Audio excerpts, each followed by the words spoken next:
जुड़ गए हैं और कुणाल शायद मार्केट के साथ साथ ज्यादा इस वक्त क्रिकेट को देख रहे हैं। क्रिकेट फीवर सर चढ़ा है? नहीं ऐसा फीवर नहीं है, बट हाँ of course cricket world cup में इंडिया और इंग्लैंड का बताइए मैच। कितने विकेट्स गिरे अभी? 3 विकेट गिरे। मतलब आप अभी देख रहे हैं? अप टू डेट रहते हैं मार्केट में और क्रिकेट में। कुणाल, आज सारे बुल ट्रेडर्स कोई मैच तो नहीं देखने में बिजी, बाजार को तो कोई सपोर्ट ही नहीं दे रहा है। आज की वॉल्यूम अगर एनालिसिस करें तो 1:30 बजे के बाद में वॉल्यूम और अगर 1:30 बजे के पहले की वॉल्यूम में बहुत ड्रामेटिक चेंज ऐसे क्रिकेट फीवर है, लेकिन बाजार को बुखार आया है। मार्केट का कलर रेड है, बट मेन इन ब्लू के हम बताइए फिर अंडरटोन कैसा लग रहा है आपको? तो फिलहाल एक्चुअली आज का मार्केट देख के थोड़ा सा लग रहा है शायद वीकनेस वापस सडनली आ गई है मार्केट्स में। प्राइवेट सेक्टर बैंक्स में सेलिंग आ रही है, लार्ज कैप स्टॉक्स संभल नहीं रहे हैं।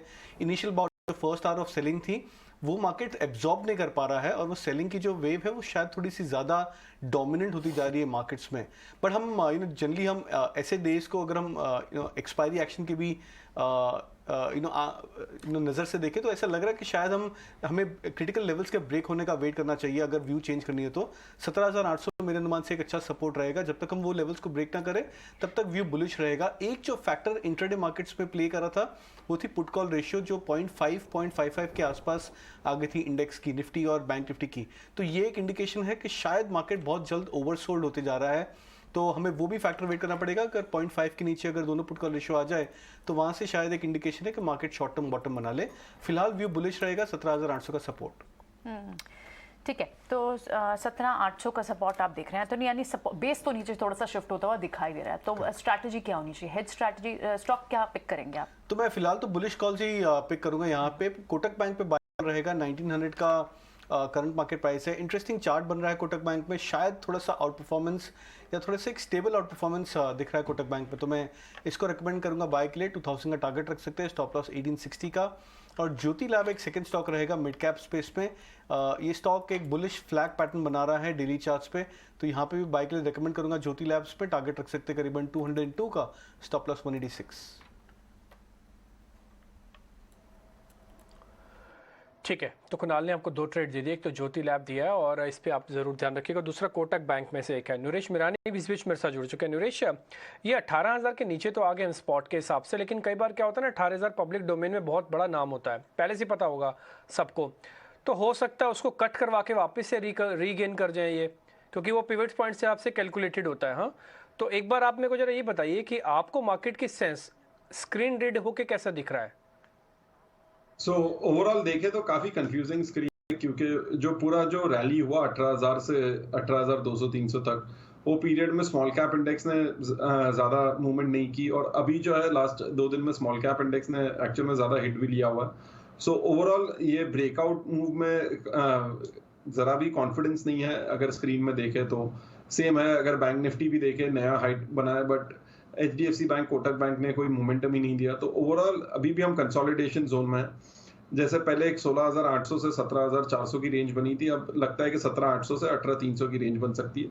17,800 जो है वो लास्ट एक गैप अप पॉइंट था, तो मेरा मानना ये है कि 17,800 से 18,300 की भी एक शॉर्ट टर्म रेंज बन सकती है मार्केट के लिए। चलिए, यहाँ पर इनफैक्ट बैंक्स फाइनेंशियल्स के साथ ही हमारे टेक्निकल एक्सपर्ट्स भी हैं।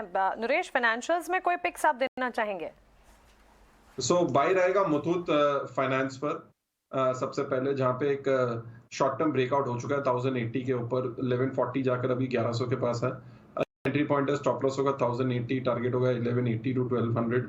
और दूसरा बाय रहेगा RBL बैंक पर, जो कोशिश कर रहा है 140 के ब्रेकआउट पे। अब थोड़ा सा नीचे आया, यहाँ पे भी छोटा सा स्टॉप लॉस रहेगा 135 स्टॉप लॉस, टारगेट होगा 150-160। स्टॉक्स आपसे डिस्कस करना चाहेंगे नरेश।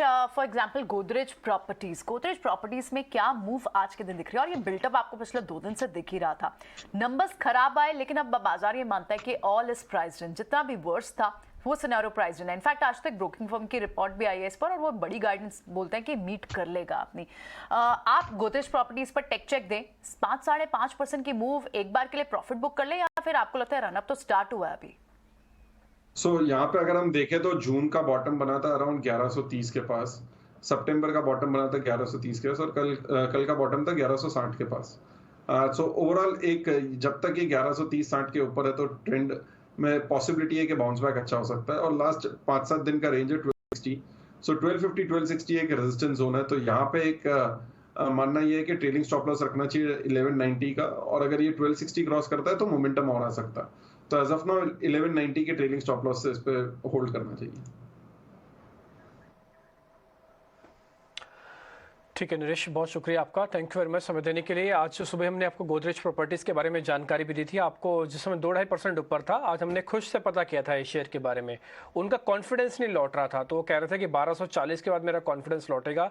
अभी है नहीं वो क्लोजिंग में, नहीं तो उनसे हम पता करते एक बार उनका कॉन्फिडेंस लौटा कि भी नहीं लौटा। हालांकि फ्यूचर्स में तो पार हो चुका है। ये अभी आप जो भाव देख पा रहे हैं अपनी स्क्रीन का, ये कैश का भाव है, यानी कि स्पॉट का भाव है।